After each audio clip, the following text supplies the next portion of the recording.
Oh, there we are. We're live. Hey, we're live. Sorry, everybody. Normally we start with a video that goes first and kicks us off, but welcome to the Book Slam. We're here. We're going. And yeah, happy Sunday. It's very breezy and beautiful here, but I think you'll probably notice that our normal person, Jules, who runs things, is not here, but I'm here, so we're going to do this anyways. And I'm running tech, so if I stare at the screen blankly occasionally, that's because I'm trying to figure things out on the computer. But welcome. I'm Adam Andrews Johnson. I'm one of the co-hosts for the Book Slam. Jules can't be with us today, but we are going to do it anyways. I don't know if Reese and Melanie are going to join us, but we love them, and hopefully they'll be here. I am the author of a couple of books. Here they are, The Mantis Variant and The Mantis Equilibrium, two horror dystopian future end of the world books where people are hunting each other and eating each other, and it's terrible, and it's about found family and people figuring out how to survive this terrible world. So yeah. So we're going to talk about what inspires us as authors today. Sort of a loose conversation. It's not going to be too heavily focused, but I like this subject. It's everything from movies and television and other stuff that we've read and friends in our lives and our families. We draw inspiration from all sorts of places. So that's what I'm hoping to talk about with folks today. But yeah, why don't we welcome people on the screen, because I'm sort of just rambling to myself awkwardly. So let's see. I am going to push buttons. I may look silly for a second. Let's see. Boop. Yay! Boop. Hi! Did it! Yay! Hi, everybody. Welcome. Hello! Oh, make sure you unmute yourself. There's a mute button on there. But welcome. Thank you for being here today. Can I get each of you to introduce yourselves one at a time? Landry, do you want to go first and just tell us a little bit about yourself, your writing style, anything? Oh, and the name of your book and where to get it. That's also very important. Plug your work. Yes. That's I have heaps. I had to gather all my stuff because I have copies of everything everywhere, as I'm sure everybody else has. Well, I'm Landry. My author's name is Janine Lees Taylor, which, funny enough, was my legal name until quite recently. But it's easy to remember that way. I'm 31. I'm from Northern Ireland, and I write sort of queer and inclusive fantasy and horror, just to give a little bit of details about my stuff. My first book was Strays, which I got published start of last year. It's my personal favorite. It's a horror and queer fantasy and a little bit of romance. Hopefully is coming mostly into the second one, which I'm working on at the minute. And then I self-published my second book, which is The Fallen Girl, which is another found family kind of fantasy book, but aimed at a sort of younger audience. So that's just a little tiny bit about me. Wonderful. Thank you so much for being here. I hope we're not getting, I feel like we're getting a little glitchy on so hopefully our streams will sync up soon. But yeah, sync up soon. Okay, good. Well, Jay Moody, would you like to introduce yourself and tell us a little bit about your work and where we can get it also? Sure. My name's Jillian. I only chose the J because I don't like the way my names sound together. I work and write in Oregon, and I write queer inclusive sci-fi dystopian / utopian books. I also worked on publishing some anthologies with indie writers' short stories to try to boost up their I put a notch in their belt, basically. I've done a few of those. It's really fun working with other indie authors. But I wrote a trilogy. I just finished the third one. Yay. Yay. Ooh, yay. Yeah, so this is the first one, The Separate Project. Ooh, pretty artwork. Yeah, what a good cover. Yeah. Thank you. This is the third one, Hers Revenge. Ooh, that's a big book. I love it. I love this one. This one I don't have on me because I just did a First Friday last night and sold out. So. Oh, congratulations! Ooh, fantastic. Wonderful. That was really fun. Awesome. Yeah, so they're a lot about powerful females and mind control with memory control. So. Ooh, interesting. Cool. I'm also a teacher, more about that. teacher and an artist. So. Sounds awesome. Thank you. Wow, so excited you're here. Yay. And Danny, would you like to tell us a little bit about yourself as well, please? Yeah. Is my mic working? It wasn't working earlier. Sounds all good. Okay, perfect. I can't seem to get my phone to move to the side, so I'm just tall now, I guess. Totally fine. I know there's actually some way for me to change the format of what we're looking at, but I'm not going to try and figure that out. We're just going to go with it. It's fine. But I'm Danny. I write under the pen name Deanne Bryn, and I write like a mix of queer fantasy and queer fantasy romance, with like an emphasis on like Achillean romance. Here are two of the books in my vampire romance series. Ooh, vampire. That's currently coming out, and then I have a queer fantasy series that this is the newest release. Ooh, your covers are pretty too. That one, thank you. I love the illustrated covers. Actually, this series, I don't know. I don't think the covers are attracting people the way that I want it to. I'm struggling with that. And I would grab it on the shelf. Hmm? If I saw it on the shelf, I would go for it. Really you are probably my target audience. Yay! I don't know. Well, I do love them. I love them a lot. But I love to include like a disability rep and kind of like work in some fun stuff there. I'm a disabled author myself, so it's fun to get like some like badass disabled characters who go on adventures and aren't like tied down by their disabilities. Awesome. I love that. Yeah, we love celebrating everyone here. And happy Pride Month, by the way, to all of you. Happy Pride Month. Exciting. Yay. Well, cool. I love that we've all got queer characters and queer representation. I think that's really, really important. I didn't feel like there was any of that growing up in my life, so I want that in everybody else's life now that they're growing up. So yeah, this is great. Well, cool. So I want to talk about inspiration and sort of where we draw it from. Like I said before, it's television, it's other stuff we've read, it's everywhere. But what specifically for each of you was something that stood out and in your book that you loved? You're like, oh my God, this moment that I stole from my own life or stole from this movie and made it the way it was supposed to be because I hated the way the scene was done in that movie. Like I've got a few of those that I feel like I was like, ha, that moment. Anyone want to tell us about it? I don't want to try and call on everybody. I'd love for it to be sort of open chat format if that works. Well, that was me with everything. Every time I watched something and I was like, well, these characters are clearly being paired off together.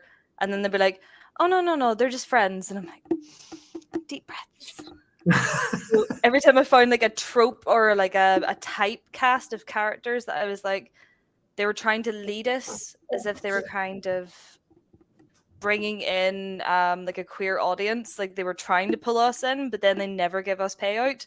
I always wrote down the characters and was like, I can write them better.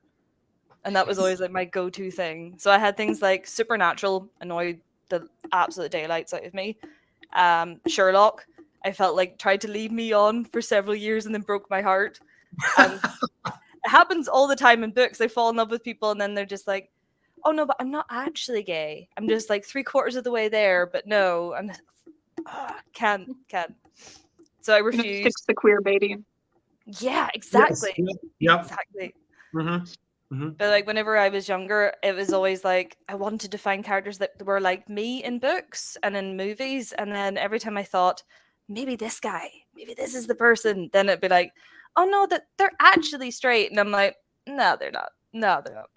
They found a happy person to be with at the end that was the opposite gender of who they appeared to be. Right? Yeah. I'm with you on that. Yep. Yep. We need those stories. I've got drag queens in my books celebrating and bringing people together for drag celebrations. I think that we need representation for everybody in our books. Exactly. So that's awesome. And I love the disability being celebrated also. I have some autoimmune issues and I tried to use some of them to influence characters also. So I'd love to hear that. I'd love to hear more about that from you, Danny. So yeah, please. Yeah.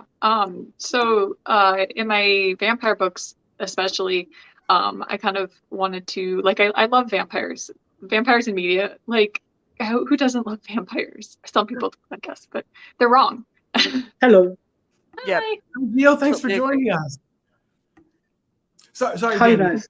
Please go on. Gio, I'll have you introduce yourself in just a moment, okay? Okay. And like, but I wanted to kind of put an emphasis on, like, nobody really talks about the fact that there's a lot of parts of like traditional vampirism, like they need a source in order to live that their bodies don't produce, that other people's bodies produce. And they can't go out in the sun, which makes it so that they can't do things during the day, which is what society is set up to encourage. Like lots of things, doctors only function when there's daylight pretty much half of the year, things like that, where like it would just dramatically change the way that somebody lived if they were like a normal person who then had those aspects. And I kind of tried to like think about what society would be like for somebody like that, how society would treat them, to be like, well, you need these things and society isn't set up for that. Are we really going to change everything just because you're cool and you have fangs? Like, no. Like, society would still suck for those people. And so I kind of like built this marginalization of like vampires being treated kind of like disabled people. And it was like a really fun way to put a twist on like a trope that I love, that it usually gets kind of more used in this, like they're dramatic and immortal and kind of evil. And so now I've like taken the fun things that I like about vampires and been like, they're marginalized and hurting and just trying to get by, and they can fall in love with beautiful humans who want to take care of them and make the world better. Oh, that sounds really cool. I think that's great. Yeah, we've talked about on the show in the past that we all sort of, as writers, celebrate tropes, even though most people use that word as sort of a negative term. Oh, I can pick up this trope any day. But we take them and we flip them on their heads. And I love that you've taken vampires and flipped it and done something completely unique and different. That's wonderful. That's really cool. That's such a unique idea as well. I've never heard anything written that way with vampires, so that's really cool. Yeah. I think there's like a lot of fun stories that haven't been told because people who are queer or disabled or people of color haven't gotten to tell them yet. And like, look at all of the fun things that we can put out in the world that like aren't there because our voices have been kind of overlooked for a long time. Yep. I want queer people to be the villains and stuff. I want them to be the heroes and stuff. I want them to be the victims. I want queer people to be all the roles that have been filled by standard boring ass white people for hundreds of years, before this. Let's get other people in there. Yeah. Speaking of, welcome, Gio. Is that the right pronunciation, Gio? Yeah, it's Gio. Thank you so much. Welcome. Yeah, Gio.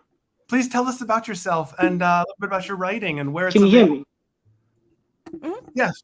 I think there's a little. Oh, sure. Oh, okay, sure. So my novel is Third Time's a Charm. It's right here for you guys to see. So it's available on Amazon only. I decided to just publish through Amazon KDP. It was the easiest method to go through. So yeah, that's why I published it through. Actually, you want to tell us a little bit about the story? Are you guys? Oh, okay. So essentially what I've done is taken Victorian era Europe and literally just replicated it, but with magic. So Niam is the third son of the third son, which is a fae. So if you are the third son and you have 3 more boys, then you will be a fae. When the same happens with girls. And he's supposed to receive a power on his 16th birthday, as all fae do. But he also gets a birthday wish, and he wishes to kiss a merman. So he does so, but a bully, a bully named Alexandria Lambert, who is a witch, she finds out about it, and she reports it to her father, who is a police officer, and he gets carted off to a reform school because it's interspecies sexual relations is illegal. So he gets carted off to a reform school for magically inclined youth. And he kind of finds out that on his first night there, he feels like prickly sensations on his neck. And then throughout the story, as things like he finds a diary, which kind of indicate that vampires are real. and a second diary where someone has written that they don't believe in vampires, but there's some kind of illness being taken over in this population. And then he puts two and two together and realizes that the same things that have been happening in these diaries are happening here at the school, and that the teachers at the school are vampire familiars, and that the headmasters, they're kind of like, the vampires will come and feed them off of them in the evenings and then fly to the headmasters and kind of bleed out over them so that they can that's cool. transmute blood. So yeah, that's kind of, and at the school, these students who are all magical have charms that inhibit their magic, so they're defenseless against his teachers, but nobody believes in vampires. They're just scary stories, kind of. So the main character has to prove to these students, look, these things really exist, and they're feeding on us, but nobody believes him. So I love it. That's brilliant. No, another twist on vampires. That's very cool. Yep. I love the title as well. That title is so fitting. Really like that. Thank you. Everything happens in threes. Like there's a wizard who lives on the beach and gives them this letter and says, only open it when you're at your most confused. And so he opens it at the school when a bully gives him a kiss. He just doesn't know what to do with it. So he opens it, and there's a clue that says we're all one person. And they catch him using this magic note, and they're like, and this boy's like, I don't understand why. I don't get why they punished me for this. This isn't magic. This is just a note in an envelope. So a friend of his then says, well, how did they not see it when you came into the school? And then they realize that not the note, but the envelope can actually smell the magic. So when he puts it over his charm deactivates, so he can use his magic when no one is looking. Oh. Hence the title. Yeah. That's class. Very cool. Yep. Great. And I just want to say we've got a little bit of a delay happening today because we have South Africa. We're on the West Coast. Moody, Jillian, and I. Where are you, Landry and Danny? Where are you both? I'm in Ireland. I'm West Coast too. So West Coast. Oh, and Ireland. Wow. Yeah, we are all over the place today. This is amazing. Wow, amazing. Thank you so much for all being here. Well, let's keep talking. Jillian, do you want to tell us more about your stories? Sure. Well, my idea for the story started with a dream. Actually, I had a dream of the inciting incident, but I love those. Yeah, right. But the story was like not really going anywhere for a couple of years. I was like tinkering with it on the side, and then I went to this authors conference, and this woman was like, sometimes you have the right characters, but they're in the wrong story, and that really blew my mind. And I was like, wait, I can just take these characters. Definitely. Yeah, so I just kind of put them in the room and at the dinner and let them talk and let the story flow. And what I found looking back on it is everything that was happening in the news that was on my mind became the plot. It was a lot of Trump's border control stuff got in there. Like, it's a lot about this barrier between these two cultures and fear mongering. And then what was it? Like, I forget what the name that Kellyanne Conway said about like not the real or like fake truth or fake facts or something like that. And I started thinking about how we can be so easily manipulated. And so I started talking about using this idea that the government could take your memories away from you. And Epstein's Island gets in there, which I'm not gonna like get into because it's a spoiler, but basically I was just kind of processing all of that throughout the story and letting it go. Yeah. Awesome. And so you had a dream that kicked this all off. Was that the dinner party that you just mentioned? Is that the dream? Yes, it was a dinner party. But that version of it was a time traveling story. And turns out time traveling is really hard to write. Like, yes. Yes. I commend anyone that tries that. But there's 5 main characters, 3 of which are queer. And they kind of are just on this journey fight to figure out all the truths of their utopian society that they live in before the government can make them forget it again. Oh, interesting. What are they? That's like a strong ticking time bomb there. Yeah. And there's a lot of back and forth. There's some gains and some losses throughout it, and it's a mystery. So you don't really know all the things that are happening. Very cool. Thanks. Have you finished it with the trilogy, or would you go on to do more, do you think? Good question. I did publish a prequel story, but I think for now it's finished. It's definitely, the story did a nice closing. There's a little bow at the end, but I left it open for there could be like another adventure at some point. That's cool. A little teaser for that, just in case.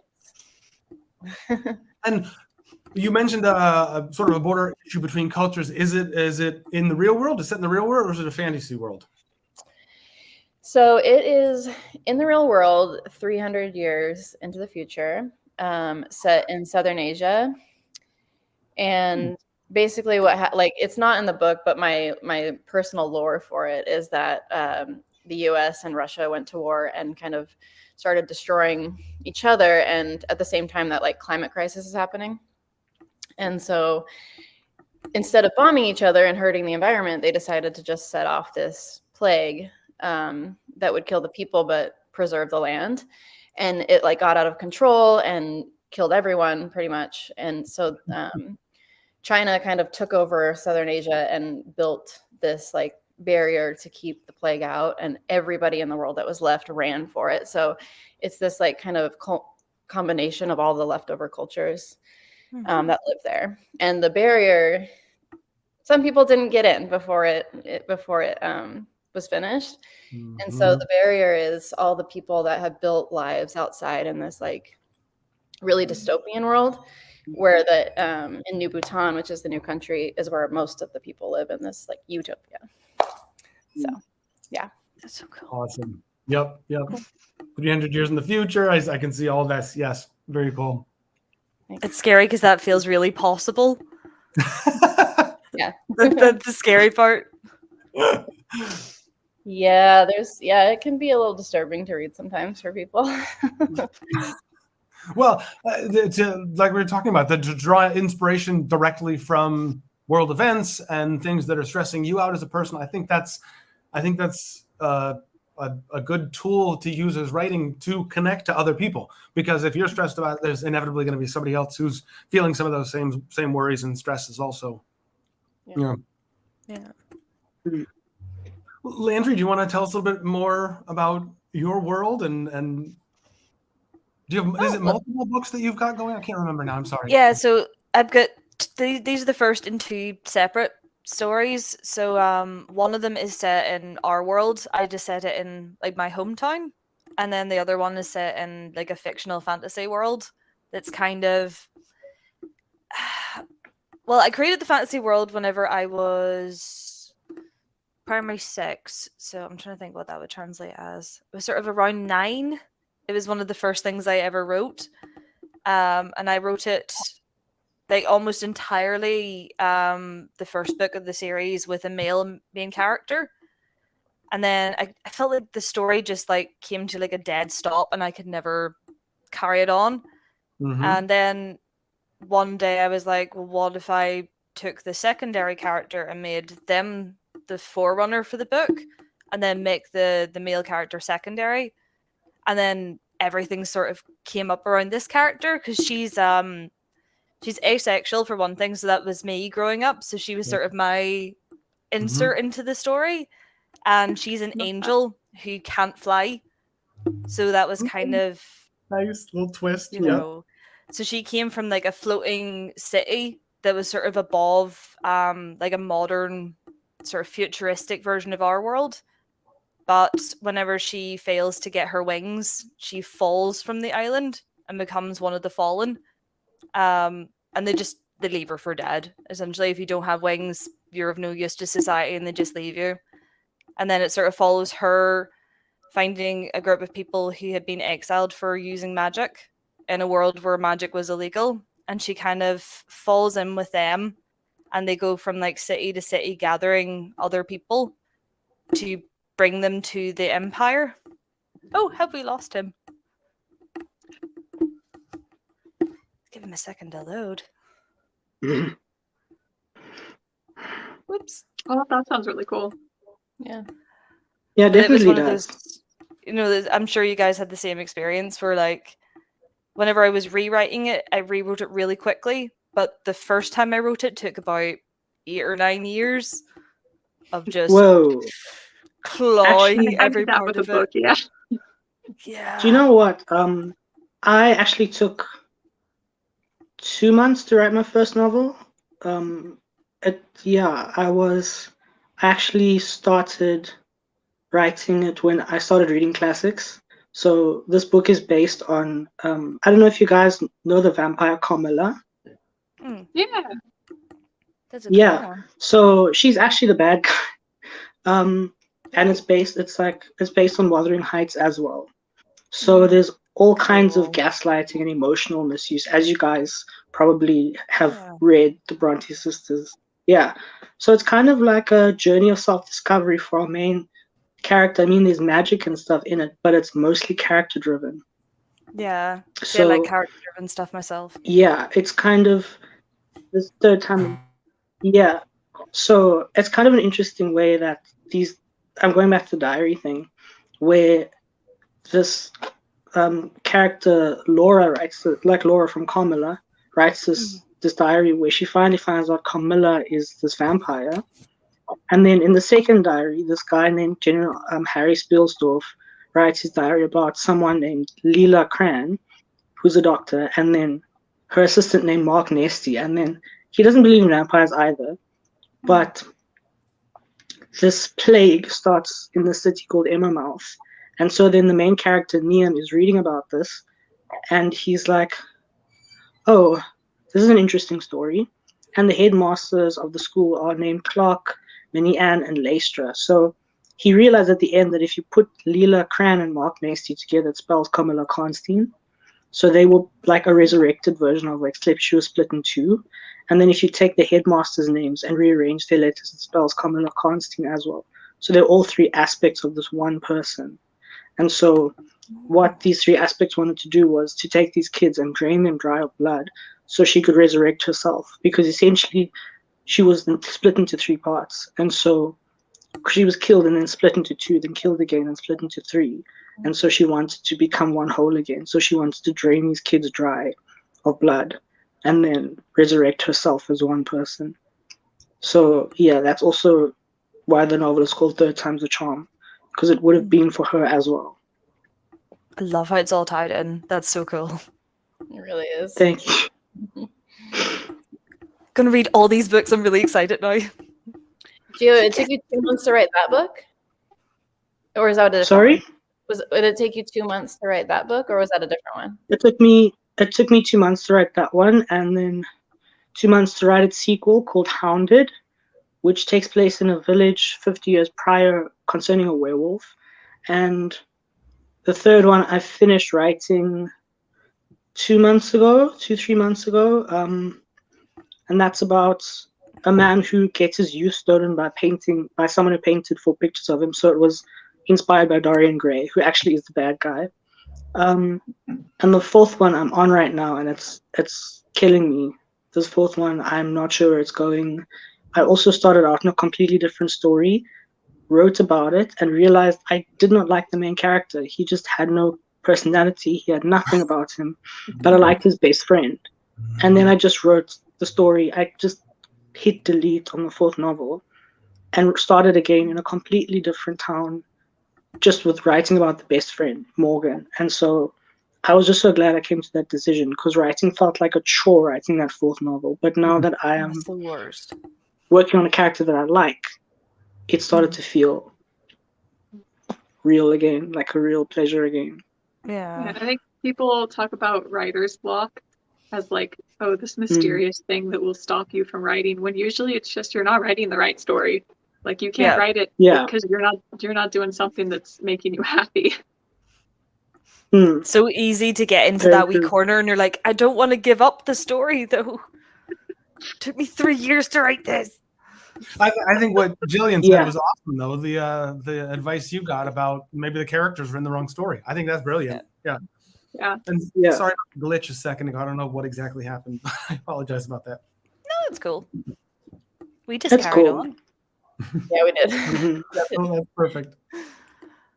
It was really hard for me to get to know my main character as well, Gio, get to know their personality because the main protagonist, is a memory slave. Mhm. So Oh wow. yeah, so her job is to go and spy on the people outside of the barrier as a trader. She trades water with them for like goods from the old world, like little things that they've scavenged and dug up from our society. But they always erase or take her memories from her to study them. And so all she knows is like her training, and that's it. She's like a kind of a mindless soldier. So having her be the protagonist until she like can get new memories was really hard to make her interesting, and also you know, be kind of a baby human. Yeah. Must have a lot of notes on that. Yeah. That's quite interesting. I always find it very difficult, you know, to write amnesiacs. I mean, they don't have any character basis to go from, which is extremely difficult. Well, and you just mentioned the notes a second ago. I'd love to know how each of you go about your process. Do you write notes? Do you freeform? Are you a pantser? Or are you very strict? How do you write? Like the Charlie Day meme. I basically have like a notebook for every story, and then just like a wall of madness where I'm just like, yes, this makes sense. I swear to God, this makes sense. Like I have filing cabinets. And then whenever they filled up, I was like, right, I'll just, get drawers. And then they filled up. And now I've just kind of got like list pages just sort of everywhere. And if a breeze comes in, that's it. Chaos. Just absolute madness. But it makes sense in my head a little bit. Just don't ask me to ever find anything because there is no organization. As long as the method works for you, I think that's brilliant. No, that's perfect. Yeah. And I've got better now. It doesn't take me 9 years. I take about, I think, 3 or 4 months to get the book written and edited, usually now, so it's not as bad. But just don't ask me to find any particular notes ever. They're gone. They might as well be on fire in there for all I can find. I have that, but it's all personally from what you're saying. I'm like, sorry, go ahead. Either one of you, that's fine. Wow. I have actual journals. Like each book has its own journal from Typo, which I am kind of addicted to. So yeah, those are kind of my places of expression, and also a Word document because my story doesn't take place. So every book has a different protagonist, all of which are going to be gay or bi men, and not every single protagonist, but they kind of all know one another. The whole series takes place between 1800 and 1920. So sometimes their children will bump into a next hero, or even a secondary character from one novel will be the protagonist in the next one, or a secondary character will be another secondary character in a different one. So it has to be kept in order. In my head, it has to be kept in order, and there's a document with everyone's like birthday and death date, so that I don't lose track of somebody and end up with a novel where somebody is in it and hasn't been born yet, or has already died. So yeah, I've got a separate document for all my timeline, also just keeping everything in track. Yeah, that's why the time travel stuff is really difficult. Yes. I have my series, the lower fantasy one, not the vampires, is like that, and I don't have that information written down, so I've had to go back as I'm drafting, and I'll be like, "Oop, okay, you're 10 years younger than I thought you were." Let me just rewrite this. Yep. Same. I have multiple characters, and there's multiple generations of people in the story. Like you find out like there's the main generation of people, and then all of their parents are the ones that started it, and so there's them, and and then they all some of them have like multiple people's memories. It's a lot. And thought I was really smart keeping a Google Doc of notes for it. Google Docs is the worst place to keep notes, as I'm sure you all know. It's just like, wait, where is the thing that I was writing? I don't know. My favorite way to keep track of timelines and things like that is a whiteboard. It's also my solve all for writer's block. If I'm stuck on where to go, I just write it on the whiteboard, and it magically like tells me the answer. Nice. 10 recommend whiteboards. That's great. That's awesome. Yeah, I think that it. My recommendation is sort of similar to that. I always think that you should change, if you're stuck, change the creative flow that you're doing, and do something else. And I think that's similar to what you're saying.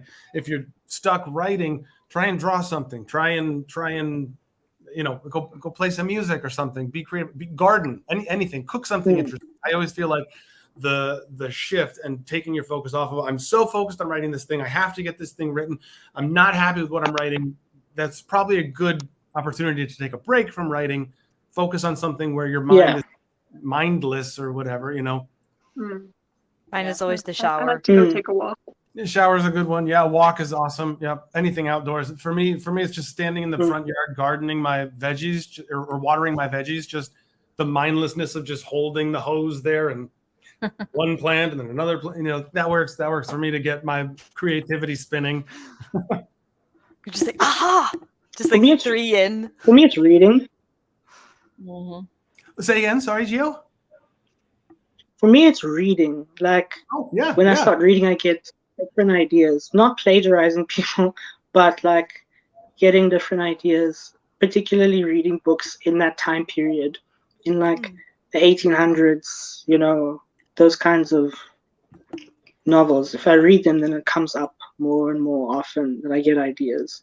So, at the moment, they're like, I want to have there be 9 books in the series. So 3 are complete. 4 is plaguing me, and I just have to write out the other 5. So, yeah.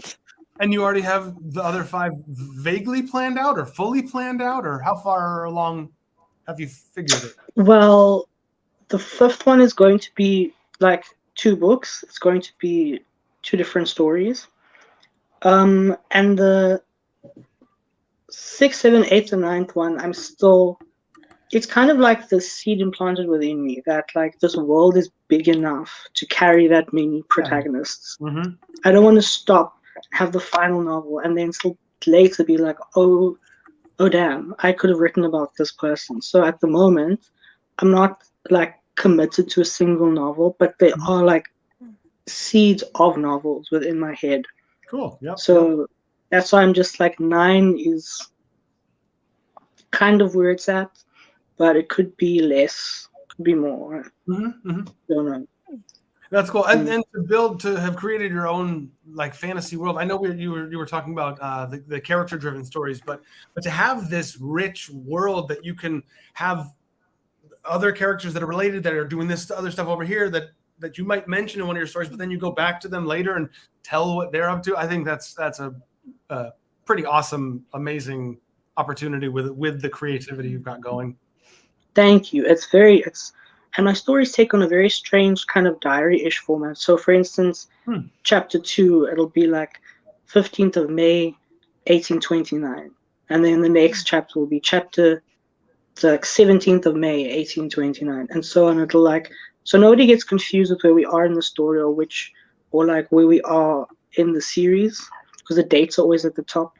So it takes place kind of like, almost an diary form entry of what's going on. So each day so you won't like skip 3 months or something. Well, actually, that's untrue. I just skipped a year, but you'll keep track of the dates, because like in the 4th one, it starts when Morgan is 13, and then we skip, like it starts 15th February 1900 and then goes straight to I think August 1910, but the dates are always at the top, so everyone can kind of keep track of where we are in the series. That's cool. That's awesome. Yeah. That makes me think of the old classic Frankenstein, the Mary Shelley book. That it's kind of like that. It's a really nice format. The same thing about Bram Stoker's Dracula, that it's also got journal entry Yeah, stuff. that's kind of where it also came from. It's from Dracula and Frankenstein that I got that idea. Excellent. Yeah, you've like made it like a new classic. That's very cool. Cool. Yeah. Love that. Are the four of you interested in reading some of your work today? Yeah. Yeah, definitely. I'd love that. I think that'd be so fabulous. Do any of you want to start, or should we just? I'll start. Yeah. All right, Gio, is that great? Yeah. Cool. Normally, when we have people read, we pop them up on the screen by themselves so they can hold up their book cover and sort of be the focus. Is that okay with you, or do you want me to leave us? That's 100%. Yeah. Okay. Now, again, I'm not super comfortable with the text, so hopefully it'll just work out properly. But let's see. We believe in you. I am gonna do my best. Okay, here we go. I think I got it. Okay. Boop, boop. Okay, cool. So introduce yourself again real quick. Tell us one more time where we can get your book, and then read for a little while until you're comfortable, and then just let us know when you're done, and I'll pop us all right back on the screen, okay? Okay, cool. Great. So I'm Gio Peters from South Africa. This is my debut novel, Third Time's a Charm, available on Amazon, and I'm going to be reading from chapter 28. So here it goes. 14th of March, 1872. To say I shook was to say a leaf shook in a cyclone. To say I cried was to say it rained in a typhoon. To say I begged was to say a sinner begged at the foot of the furnace. It was as if he had eaten the whole world, Clark, and found it gave him a bellyache, and so decried the kitchen and cook, and was shouting for more viands, better ones, and I, his lame waiter, was the earpiece for his demands.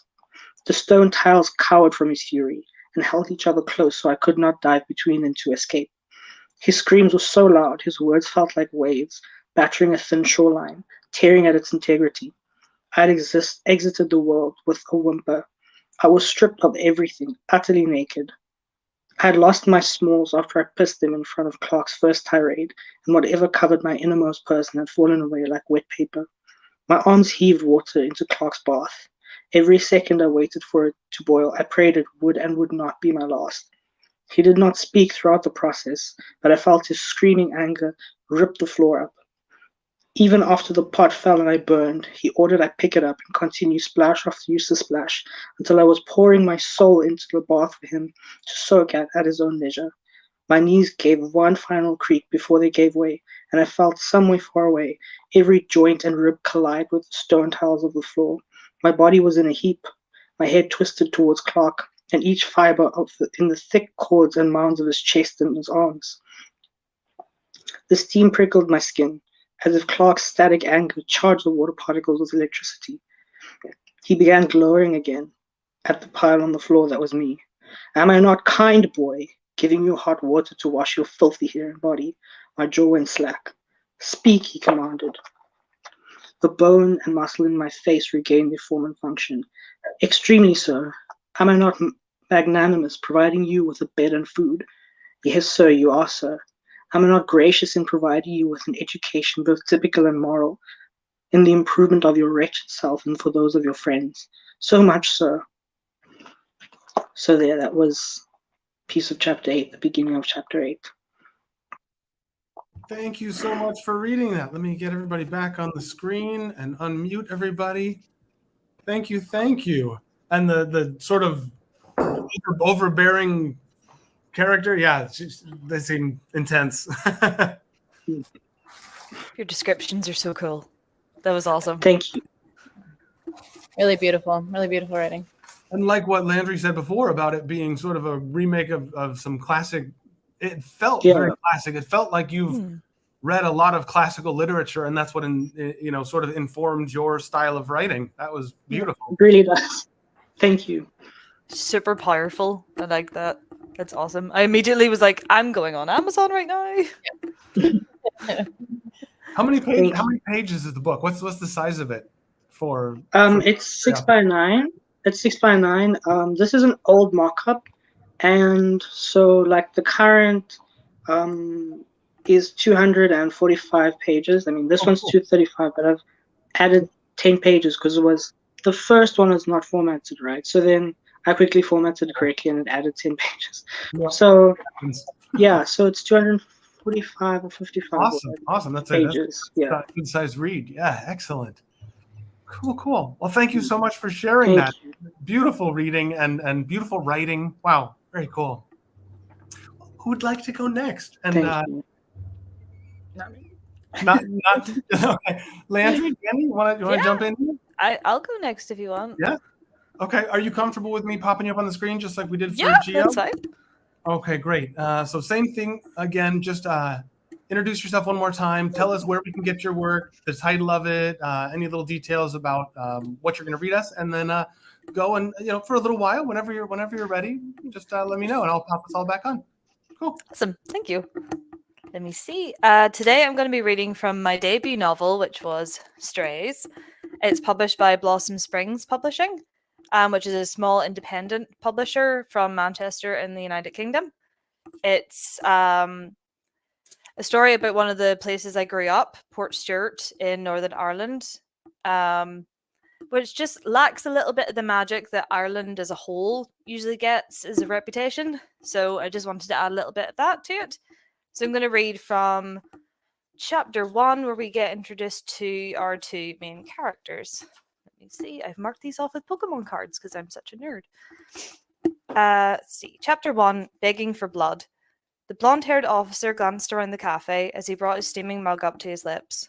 Been and Gone was quiet again this morning, with a gentle hum of pleasant conversation that made him want to linger and take his time before heading to the station again. Whew, and breathe. Tables lined the front windows. Small groups of people gathered there for breakfast, watching the waves crashing against the rocks outside like scenes from an oil painting. A lone seagull battled against the wind, hovering in place like it was held on a string. Snuggled in against the cover of the Portstewart Public Library, it was as if the little blue-painted cafe was taking shelter from the elements, shivering against the cold coming off the sea. In direct contrast to the weather outside, the interior was warm and inviting, painted with soft brown and orange tones. Old black and white photographs of the Causeway Coast spread across one side in homage of their little slice of heaven right in their doorstep. The bell above the door rang at regular intervals as people came and went, office zombies groaning their way through their usually weekday routine. Officer Theodore Knight found that he was no exception. The call came in whenever he was just settling with his first coffee of the day, his police radio emitting a frantic, staticky burst of sound that annoyed him until he relented. Rolling his eyes as he raised it up to his lips, he pressed the call button on one side to connect. Officer Knight here, he droned, keeping his voice low and taking note of those sitting at the tables alongside his own. Are you calling me, dispatch? A familiar female voice came down the line. Morning, Officer Knight, she chirped. You've been requested at the scene on Station Road. Are you free to run in this morning? The hell do they need me for? Theo questioned gruffly, squeezing the mug in his free hand as he rotated it to one side, swirling the dark contents until they formed a makeshift whirlpool in the bottom of the pale ceramic.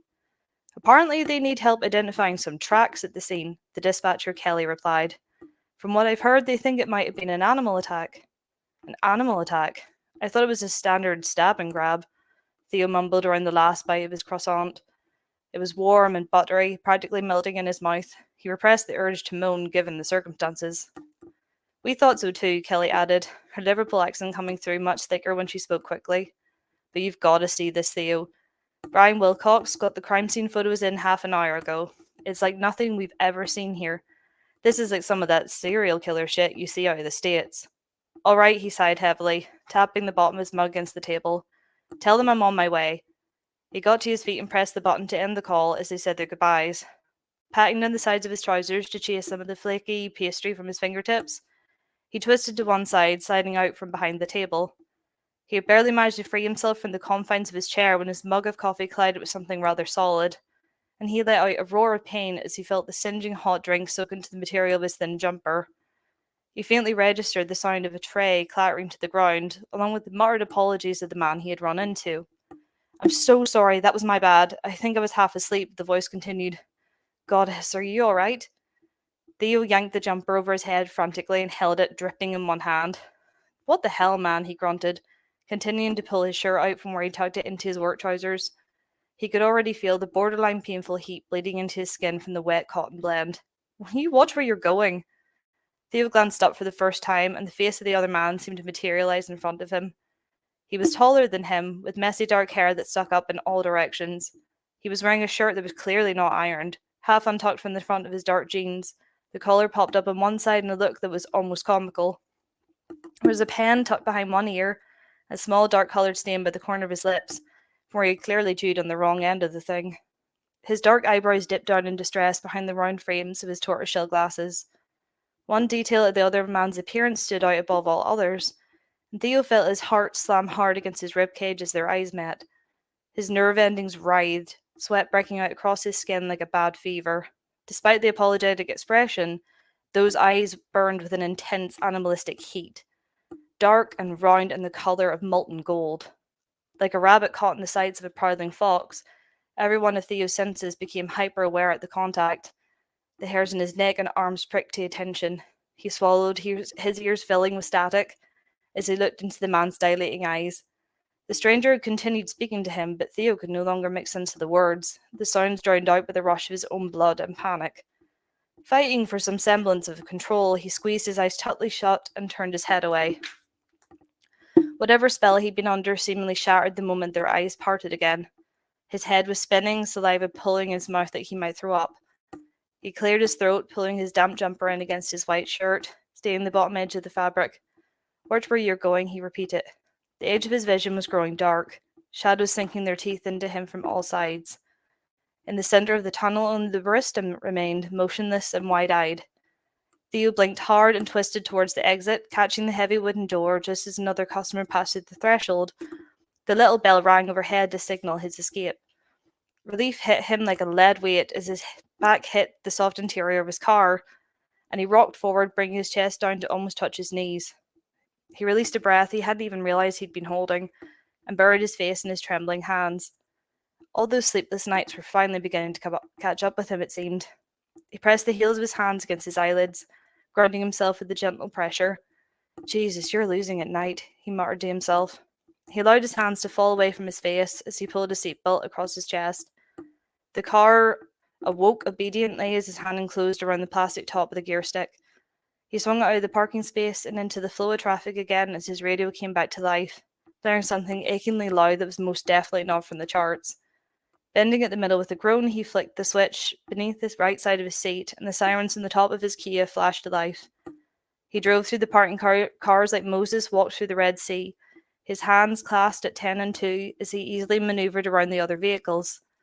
He recognized the curiosity on the faces that he passed, the eyes wondering what emergency had him driving at 70 in a zone usually reserved for Sunday morning cruisers, and locals out for ice cream. He had to admit that he was curious of what was waiting him as well, his mind working as fast